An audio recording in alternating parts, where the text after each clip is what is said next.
Gentlemen, Antonio here. All right, today I'm going to talk about leather care. And I can tell you this is a big overview video. I'm going to go into a lot of detail. I'm going to support it with an article, boom, right over here at Real Men Real Style. I'm going to go into a lot more detail in the article.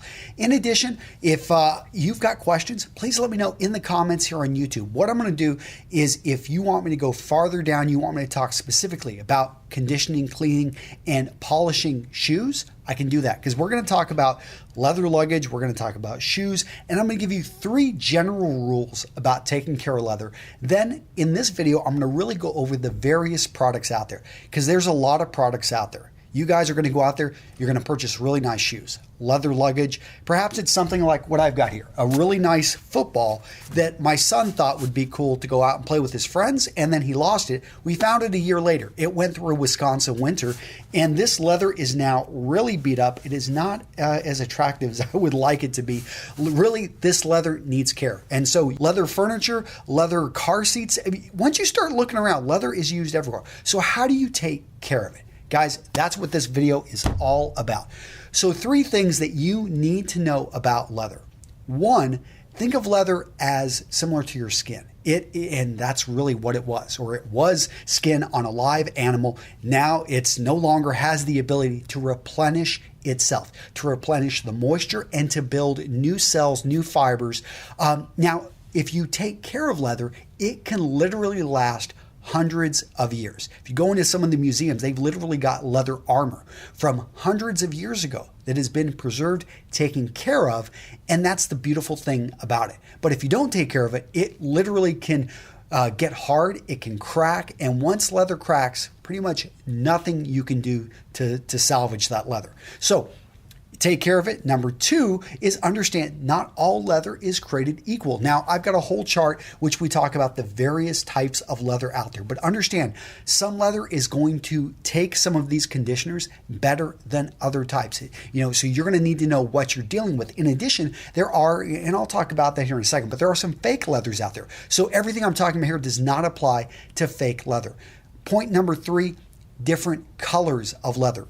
Lighter colored leather shoes. You're going to have to be careful because anytime you apply any of this, it can change the color. My advice is to find a section that no one's going to see, usually on the tongue of the shoe, perhaps on a piece of luggage on the inside. You want to apply some of this, let it sit, and check it out in 12 hours, in 24 hours. And then if it doesn't change, or if it changes to a slight amount that you're okay with, then apply a little bit. Some of these can darken leather, and you hear stories about that all the time. Personally, I'm going to give you guys some options so that you can minimize that, but understand any type of conditioner that's introducing moisture or a little bit of a pigment can adjust the color, which isn't always a bad thing. Sometimes people like this stuff. Okay, so let's go ahead and get into the different categories of leather conditioners, protectants, weatherproofers, oils, waxes, all of that stuff. So 3 main categories. Category number 1, cleaners. Category number 2, conditioners. Category number 3, protectants. Again, the article at Real Men Real Style, I'm going to go into a lot more detail as to exactly each category. So here, really quick, I'm going to talk about various products. My favorite, and that's probably what you guys are really curious about, is Leather Honey. I've been a big fan of Sean and Ariel. It's a family-run business out of Virginia. I think that they have a great product here. It pours like... yeah, it's clear. So little things like that. Let me go ahead. I'm going to take that football and I'm going to put a little bit on it. It takes a while. So when I use Leather Honey, and I usually have a brush, but right now I've just had some tissue. So I'm just going to rub this tissue on it. As you can see, this stuff is thick and it's going to go deep into it. You can see how it's starting to already color the leather. Now, it's going to lighten over time. And it would be something that if I applied this across the football, I think this would fix the football. One thing it wouldn't do, it wouldn't actually have a protective layer. So Leather Honey is a leather conditioner. It fits in that middle category. It's not a protectant and it's not necessarily a cleaner. They do have their Leather Honey cleaner, which before going on to something like this, you could apply the cleaner. And the great thing about a cleaner is they are made to go in there and attach to dirt and to particles like that want to be removed. So, and it does actually have some of the properties of the conditioner. So sometimes you may even find you don't even need to use the conditioner. But ideally, what this is going to do is to bond with dirt. That's the big thing about all the cleaners out there, is very similar to laundry detergent, any type of soap. It's going to bond with the dirt, with those particles that we want to get removed, and then you can just go ahead and knock them right off. Okay, as you guys can see, both of them darkened the leather. Even though they were clear, even though they were transparent, even though they're my favorite products, they will darken leather. So just be aware of that. All right, so Leather Honey, one of them out there. So I did talk about the cleaner, conditioner. Now there are other ones that you're going to see. You're going to see Lexol's leather conditioner and cleaner. It is a fine product. You're not going to go wrong. And here's, I started to talk about this at the beginning. Whatever you choose, that's better than nothing. Even if you'll find some that just don't work and you think you can probably get a better deal. All right. Oh, there it goes. So as you can see right there, I personally think the more liquidy it is, the less effect it on average has. All right. We'll pour just a tad onto there. And again, it's darkening up. It'll do a fine job. Again, we've got a cleaner, we've got a conditioner. Neither of these are polishes. I'll be getting the polishes here in a second. Now, there's another great company out there, Chamberlain, and he makes what's called leather milk. And he's got, this is the number 3, which is the waterproofer. And then he's got the number 2, which is the straight cleaner. They also got a few other ones out there that are specifically designed for furniture. Again, a great product. It goes on pretty, as you can see. Here it is on the football. Again, went in there, penetrated, dark. So that's a great thing about when it does darken like that, I can tell it's penetrating. And I would then use the water protectant over that, and it would actually help form a layer to protect a lot of the, and I haven't gotten too much into the coats or the protectors, but a lot of those, they're going to use oils, they're going to use waxes, and what they're doing is they're literally filling up a barrier to protect it from water penetrating. So these conditioners are cool because they penetrate and they're made with ingredients that aren't going to cause the cells and the fibers to expand. The danger with water is when it penetrates leather, it does cause that to expand and it doesn't go back to its original shape. So what do you get? You get warps. It also can change the structure and all of a sudden it's more likely to crack. So that's why water damage can really mess up your leather. Now, some of you guys are probably wondering, how does it pour? What does it look like? There you can go. So you can see Chamberlain's leather milk is a little bit more liquid. Depends on what you like. Again, this will work really good on furniture as well. And again, what I really like about Chamberlain from all the other brands is that they are really good about breaking it out in categories. So perhaps you don't want to apply what you're going to put on your shoes onto your leather furniture. Well, Chamberlain's got you covered. So Neatsfoot Oil. This is going to be probably the oiliest, the most watery of all of them right here. And here you can see, yep, it will to a degree penetrate the leather. This is something though, it's going to make, the goal here is to condition, but also to make the leather more pliable. Why is that good? Well, there are certain products that you're going to receive, and this bag here, Kattee, it's a good company, but this is a value-priced leather briefcase. And the issue here is the leather is really tough. So applying a leather conditioner, especially something like Neatsfoot Oil, which is where it came from, very similar to a baseball glove, you're going to work it in, let it soak in, and then you're going to work the leather. And over time, this would become much softer. Meltonian, and they make also these creams. There are entire brands that are specifically designed for shoes.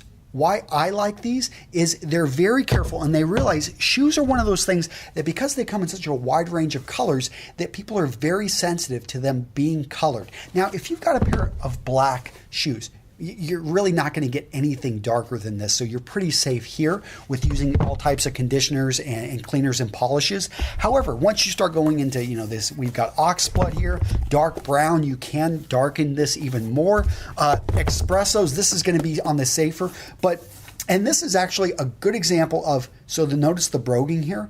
all of these, like, well, this is where actually a more liquid type of conditioner is going to be easier than using something like leather honey. So in this case, on this particular shoe, I would probably skip leather honey and I would use like Chamberlain's leather milk, because it's going to be a bit more liquid, or maybe the Lexol, simply because of what we have here. So as you can see, even though I've got a favorite, there's a time and place for each of these various conditioners.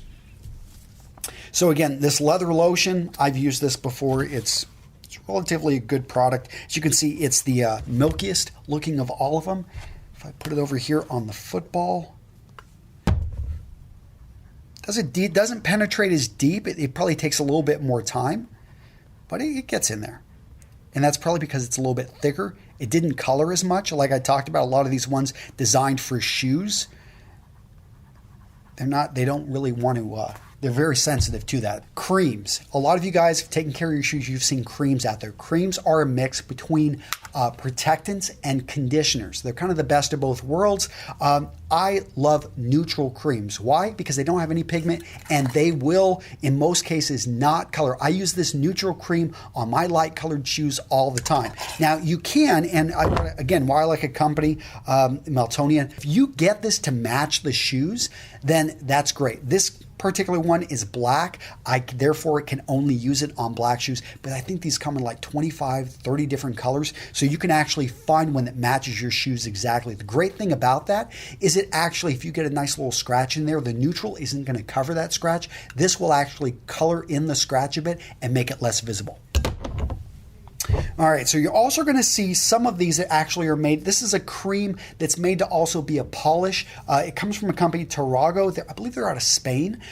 Something like this is pretty good. Again, it's very similar to a cream, but going to be a bit more liquidy and is going to penetrate the leather a bit more. You got to be careful though with the colors. Other ones, you're going to see some companies, they focus on being all natural, and that's cool. But when it comes to my shoes, I haven't seen that there's really, unless you're really susceptible to smells. And be careful. I've heard some people complain about this Neatsfoot oil, that it's got. I didn't really notice any type of smell coming from it, but there are some, especially some of the companies that are really low priced. They're going to try to make up for certain things by perhaps using petroleum products. So if you want to make sure that you have something that's all natural, a company, Armstrong's all natural, pretty good company that does this. What's interesting, again, they've got this universal solve, which you can actually use on the shoes as a conditioner, or you can use it on your hands. So this one has actually been tested for both. So kind of cool. And they've got a neutral polish. So I haven't yet talked about the polishes too much, and I'm starting now to get into saddle soap. Many of you guys have been waiting for me to talk about this. Saddle soap is a conditioner. It's one that's been around for a long time. It will, and in some cases, color it. It's going to have, and these aren't going to be able to pour. These are going to be pasty. What I like about these is you probably get a little bit more for your money with products like this, simply because they're more concentrated. Mink oil. This is something that looks light colored. It will do a good job penetrating, especially when you heat it up, start to polish it in. And mink oil has been known to color. Again, so I'm starting now to talk about protectants, oils, waterproofers, Sno-Seals. These are the ones that their job is not to penetrate into the leather. They will to some extent, but their job is to sit on top of the leather and then to actually form a layer that protects it from the snow, from the water, from the ice, from anything going in there. Remember, I explained water is the enemy, but another enemy is actually the loss of moisture. So if you live in the desert, understand that your leather bags need to be conditioned probably at least once a year or more if they're out quite a bit in the sun, because that will actually pull the moisture from them. If you remember your bag, and I've got, again, this bag right here, fake leather, don't use any leather products on it, but a bag like this, it's already got a little bit of a seal and a protectant made by my friends over at Maxwell Scott. It's a good company. I've got a number of their bags, love what they're doing. And then we've got Blue Cloth. Now this one is in cedar. It is his Bronson bag, my friend Adam. As you can tell, a very pliable, very soft leather. This one I would test and I would make sure what I'm putting on it. But this one, because of how soft leather is, it's also probably going to lose the moisture. When you have leathers like that, whether it be on a type of bag or a type of shoe, perhaps on your Western boot. You know, those of you guys down in the Southwest, you've got boots, and understand that you're going to still want to condition the upper part of the boot, even though really it's not getting, you know, exposed to too much. It is going to have moisture robbed from it in dry areas. So guys, covered a lot here. I didn't even have time to get into brushes and all this other stuff. Please let me know what you would like to see in the comments down below. I wanted to make a great video for you guys and there's a lot of misinformation out there. So I go into more detail here at the article at Real Men Real Style. Let me know what you think, and I'd love to hear from you in the comments what more you would like to see. Take care.